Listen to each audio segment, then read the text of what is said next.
ang GMA Regional TV, One Mindanao. Aniya na ang mga dagkong balita karong adlaw sa One Mindanao.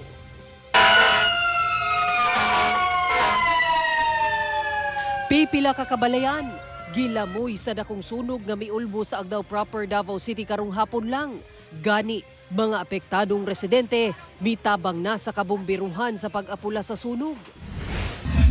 Amahan, patay dihang natrap human giluwas ang kabanay ug ubang menor de edad sa sunog sa General Santos City. Asawa, patay sab tungod sa grabing paso sa lawas. Upat ka balay sa Cagayan de Oro City nasunog, kapin 1.3 million pesos na talang danyos. Lalaking misulay og saka sa pader sa Pagadian Airport human miikyas dihang dakpon nasikop sa barangay. Sospek nakuhaan og droga. Kini ang GMA Regional TV, One Mindanao. Maayong hapon Mindanao, ako si Sara Hilomen Velasco.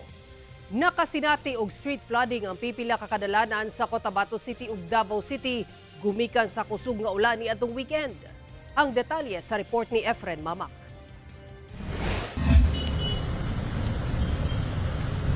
Daw dagat na kining bahin sa Demazenod Avenue sa Cotabato City. Human gibaha gumikan sa kusog nga ulan pasado alas 6 sa gabi adlawng Biyernes. Gani palisura hinuon sa paglabang ang pipila ka motorista. Susama sab ang nasinati sa Pascual area sa bahin sa Rosary Heights, Mother Barangay sa maong syudad.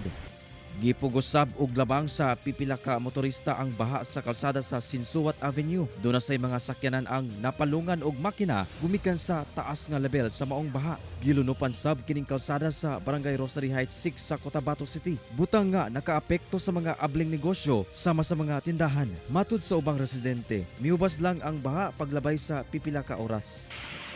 Samtang sa Davao City, gisulod sab og tubig baha kining panimalay sa Barangay Buhangin gumikan sa kusog nga ulan sa susamang adlaw. Matud sa uploader, nagsugod ang pagbaha banda alas 8 sa gabi ug mihubas pasado alas 11 sa gabi.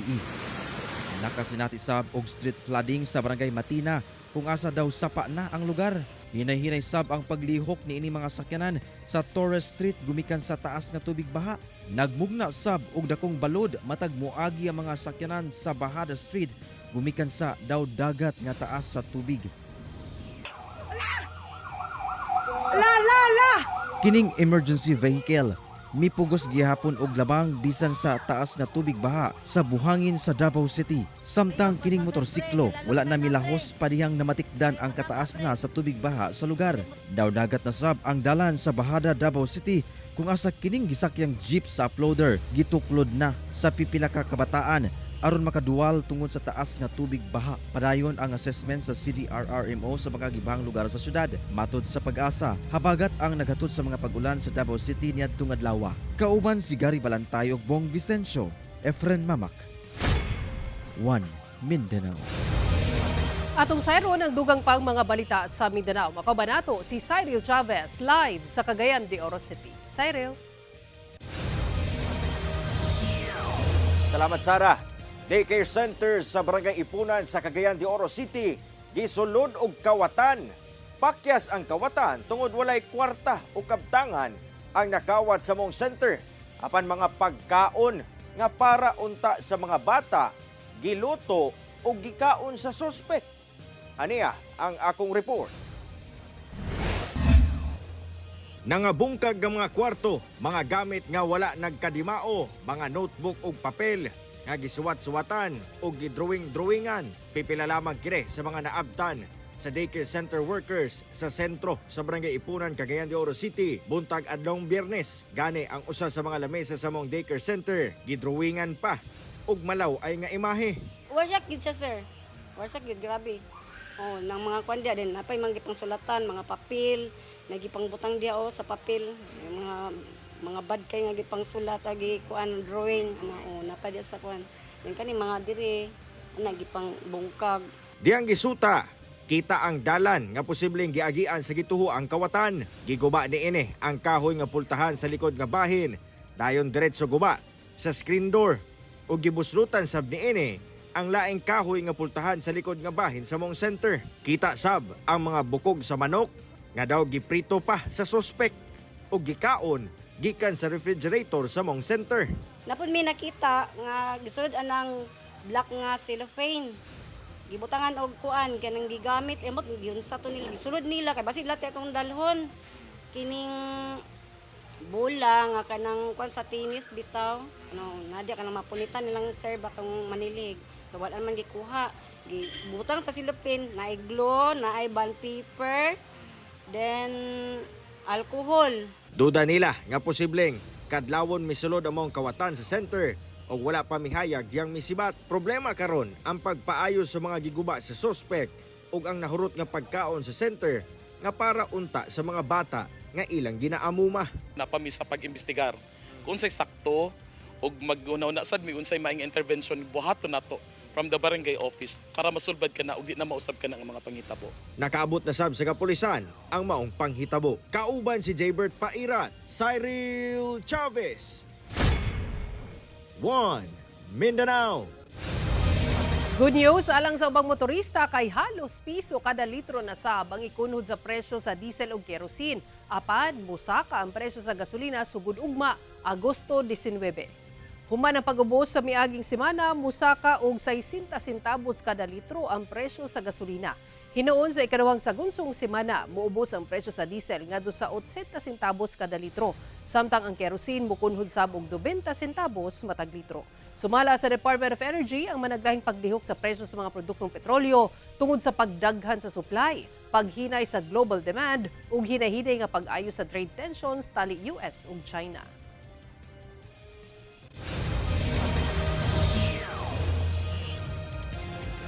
Duha ka security escort sa usa ka negosyante ang patay. Human misukol diyang gironda sa kapulisan ang balay niini sa Makilala, Cotabato. Duha sab ka pulis ang samdan sa Pinusilay. Hinoon, sikop ang target nga negosyante. Ang detalye sa report ni Efren Mamak.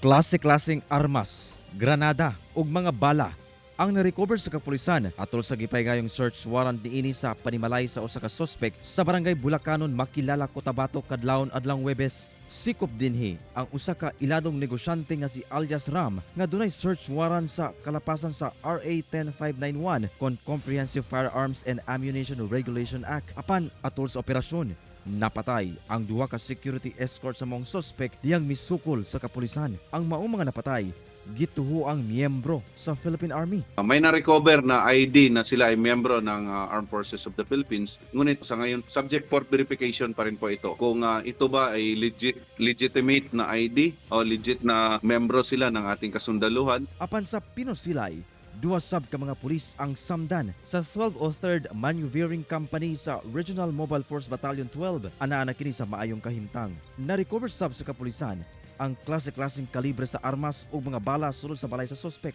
Padayon ang verifikasyon sa kapulisan kung lisensyado ang maong mga armas. Gikustodiya na sa PNP ang mga suspect kinsa ginakuhaan pa og pahayag. Lakip na ang kabanay sa mga napatay nga mga security escort. Kauban si Gary Balantay ug Bong Vicencio, Efren Mamak. 1 Mindanao. TV ang GMA Regional TV. 1 Mindanao. Usa ka dakong sunog ang miulbo karong hapon sa Agdao proper sa Davao City. Atong sayro ng detalye niini sa live report ni Argil Relator. Argil. Sara, nasa Ibanabana ang 60 ka mga pamilya ang apektado dihang miulbo ang dakong sunog diha sa barangay Agdao proper karong hapon.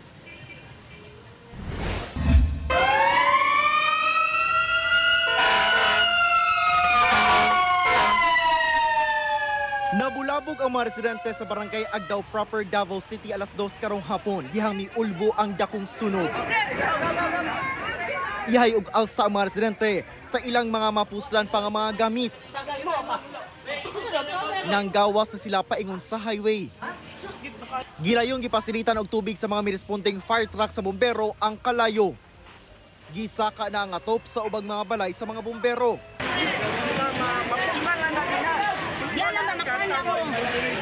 Mitabang sab ang pipila sa pagbalbag sa atop ug pader sa balay aron nga mabugahan og tubig. Sa inisyal nga ihap, ana sa sobra 60 ka magbanay ang apektado sa sunog. Sara, sa karon parayon gipahigayon sa mga personahe sa CSWD o nga taging sa mga apektadong pamilya aron masutagayon na eksaktong ihap sa mga apektadong pamilya ingon man ang mga damaged houses. Sa karon sa parayon ginalusad nga investigasyon sa BFP Davao aron masayran ang tinubdan sa pag-ulbos sa kalayo. Sara. Okay, daghang salamat, Argil Relator. Tulo ka balay ang gilamoy sa kalayo sa Kantilan, Surigao del Sur. Nangasunog kining kabalayan sa Purok 1, Barangay Parang sa Kantilan, Surigao del Sur, alas 3:30 Domingo sa kadlawon.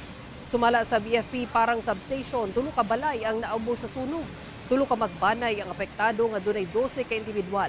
Alas 6 na sa buntag gideklarang fire out sa BFP. Padayong ginasuta ang hinungdan sa sunog ug kinatibuk ang danyos. Wala hinoy na samdan atol sa hitabo.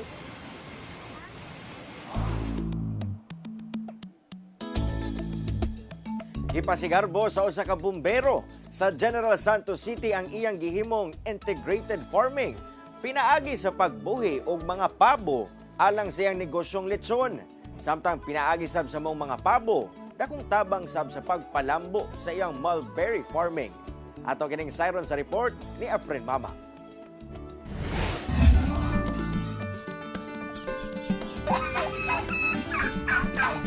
Sa ilalom ni ining 300 ka punuan sa mulberry nga gitanom sa usa ka luna sa Nopol B, Barangay Mabuhay, General Santos City, makita kining gatusan ka mga binuhing pabo. Binuhi kini sa usa ka bumbero nga si FO2 Glenn Persitulio nga naka-assign sa fire station sa Alabel, Sarangani. Kung mga pabo, sila tugtusik sa mga unwanted na mga grass ba na mag-ilog sa nutrients sa atong mulberry. Tapos, syempre, ang iti sa pabo is our kining organic fertilizer. Natural feeding ang iyang pagpadako sa mga pabo sama sa pagkaon nga gikan sa ginaslice nga punuan sa saging. Apan gumikan sa medyo ubos ang kita sa pagpamaligya og live nga pabo. Ang iyang diskarte mao ang pabo lechon. 12 hours kuno ang marination ni ini ug ilechon sulod sa kapin 2 ka oras depende sa kadakuon. Mabaligya kini sa 500 pesos per kilo.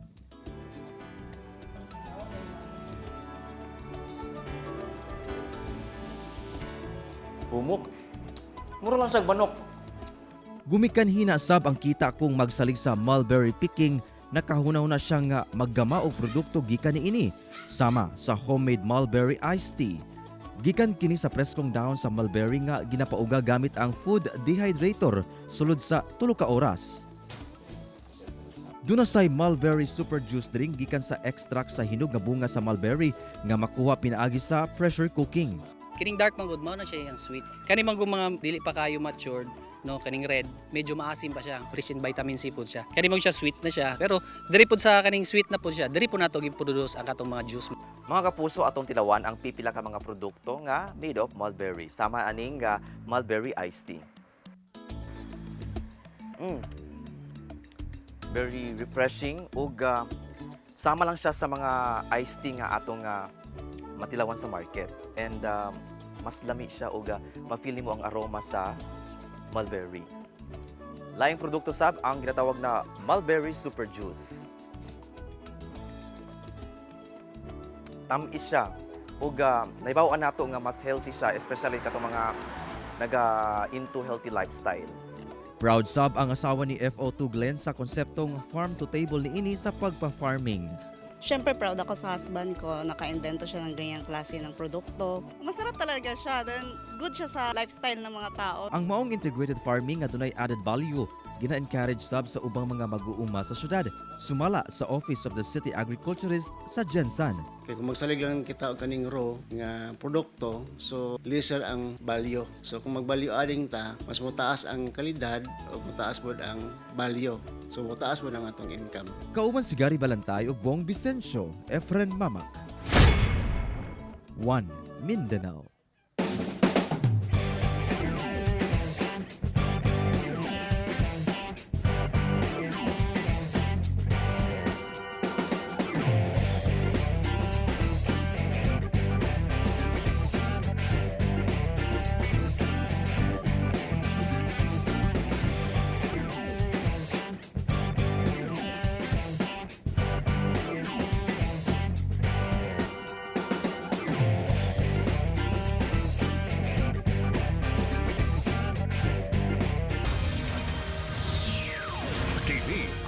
GMA Regional TV, 1 Mindanao. Upat ka balay sa barangay Kanituan sa Cagayan de Oro City ang nasunog kung asa kapin 1.3 million pesos nga danyos ang natala. BFP ginalantaw nga posibleng may kalabutan sa linya sa kuryente ang tinubdan sa sunog. Aniya ang akong report. Dakong kalayo ang milamoy sa tulo ka mga kabalayan. Ingon ane ang sitwasyon. Pasado alas 5 sa buntag adlawng Lunes sa GK Shell, Sitio Kalaanan, Barangay Kanituan, Cagayan de Oro City. Kita pa sa video nga kuha ni Ray Casil ang paspas nga pagkatay sa kalayo. Pag-abot sa BFP, ginayong gideklarang first alarm ang sunog ug pasado alas 6 sa buntag, gideklarang fire out.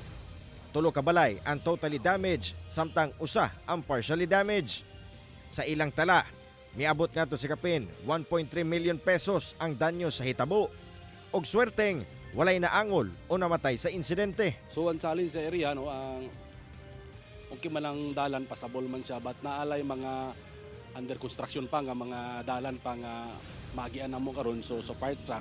So dili gid sa ina madritso ta. Mo abide man gyapon ta og traffic rules and regulations. Usa sa mga naapektuhan ang pamilyang Bongo kung asa pulos tapot lawas lamang ug usa ka refrigerator ang ilang naluwas. Sumala pa nga nakurat na lamang sila sa pagsinggit sa ilang anak nga adunay sunog. Hinungdan nga paspas silang nanggawa sa ilang balay. Sa katong mga tao nga gusto mo tabang, kung namoy mga gamay niyang makahinabang, pwede among kuan, willing mi mo dawat. Salamat kay sa muhatag kay kinahanglan mi sa kanang banig, kaldero, bugas gyud. Alang sa mga buot mutabang sa mga nasunugan, mamahimo nga makapadala o mo-contact ni ini nga numero. Karon, padayon ang pagsubay sa BFP sa mga posibleng rason sa sunog. Apan usa sa ilang ginalantaw ang posibleng kalabutan sa linya sa kuryente. Kabantay na daw siya nga naay tung sa ceiling fan nila og sa suga sa taas, initial pa man no na naay nga hulog dito nga dito sa ilang sa salog nga naay tagak ba nga something baga ba o di na mabantayan. Kauban si Jaybert Pairat, Cyril Chavez,